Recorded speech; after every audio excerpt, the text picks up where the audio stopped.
नहमदहु व नसल्ली अला रसूलिल करीम अम्मा बाद। मैं यूट्यूब पर देख रहा हूँ कि 2 नवंबर से पाकिस्तान से वो लोग अफ़गानिस्तान जा रहे हैं, महाजरीन, अफ़गानी महाजरीन जो किसी ज़माने में पाकिस्तान आए थे। अफसोस भी वो बेचारे गरीब लोग हैं, परेशान लोग हैं।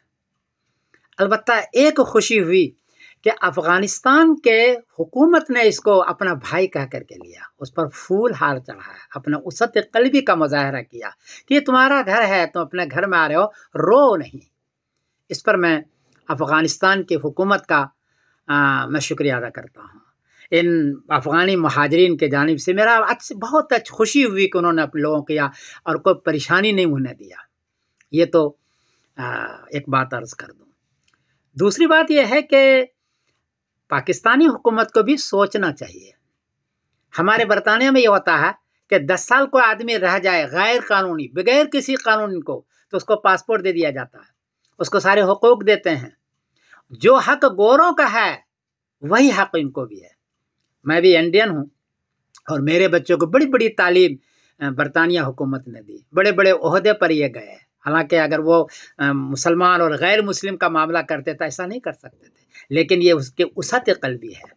पाकिस्तान हुकूमत से मैं गुजारिश कर रहा हूँ कि ये भी आपका मुसलमान भाई है, आप भी मुसलमान हैं, गोरों की तरह उसत क़ल्बी तो करो जो यूरोप वाला और बरतानिया वाला करते हैं।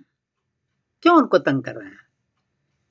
दो बात। तीसरी बात है कि एक बात याद रखें कि तरक्की का मेयार असल क्या है। असल मेयार ये नहीं है कि आप उसको ले जाएं, उसके लिए असल तरक्की का मेयार है कि सियासी लोग बहुत खाते हैं और दूसरे मुल्क में जमा करते हैं। यह है तरक्की का न होने की असल सबब।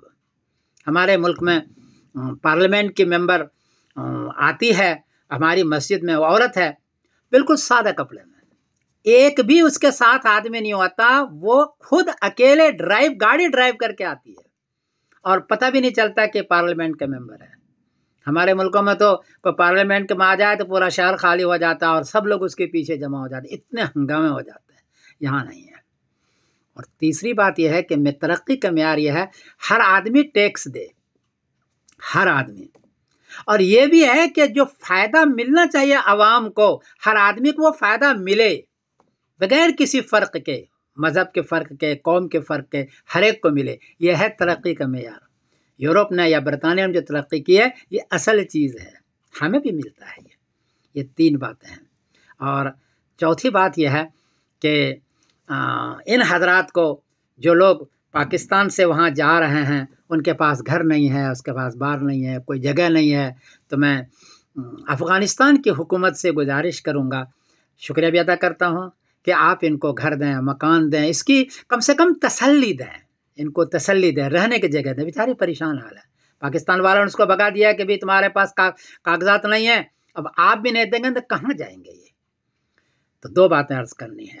पाकिस्तान हुकूमत से अर्ज़ करना, ये तुम्हारा भाई है, इतनी सख्ती ना क्या करो, बरतानिया की तरह उसको आसानी और दो, और बरतानिया की तरह उसत क़ल्बी का मुज़ाहरा करो, धकेलो मत, इससे कोई फ़ायदा तुम्हारा होने वाला नहीं है, बल्कि आपस में 2 कौमें टूटेगी, 2 मुल्क टूटेगा। अच्छा है कि दोनों मुसलमान मुल्क है, दोनों मुल्क साथ रहो, तोड़ो नहीं, झगड़े न करो, इख्तिलाफ न करो, हंगामे न करो, और कुछ हो जाए तो सब्र भी करो। और अफ़गानिस्तान की हुकूमत से मैं गुजारिश करता हूँ कि इन बेचारों के लिए आप उसत क़ल्बी के साथ आधा रोटी खाओ यार, क्या हो जाता है, सादगी के साथ रहो। असल तो है कि सियासी लोग सादा कितने होते हैं, वो कितना पैसा जमा करते हैं, जमा करोगे मुल्क टूट जाएगा, अगर सादा रहोगे तो मुल्क तरक्की करेगा। देखो अफ़गानिस्तान कितनी तरक्की कर रहा है, उसका पाउंड, उसका रुपया कितना आगे चला गया है, सोचो इसको। तो मैं उन लोगों से गुजारिश करता हूँ और अफ़गानिस्तान महाजरीन की जानिब से मैं शुक्रिया अदा कर रहा हूँ अफ़गानिस्तान के हुकूमत का। मैं समीरुद्दीन कासिम बोल रहा हूँ मैनचेस्टर इंग्लैंड से। ये मेरा एक जज्बा था, जनरल मुबीन को देखा कि आने वाले महाजरीन के गले में हार डाल रहा था, मुझे बड़ा अच्छा लगा कि कितने अच्छे लोग, तुम जनरल और एक आमी आदमी के गले में तुम हार डाल लो। मैं आपका शुक्रगुजार हूँ। मैं समीरुद्दीन कासिम बोल रहा हूँ मैनचेस्टर इंग्लैंड से। अस्सलाम वालेकुम व रहमतुल्लाहि।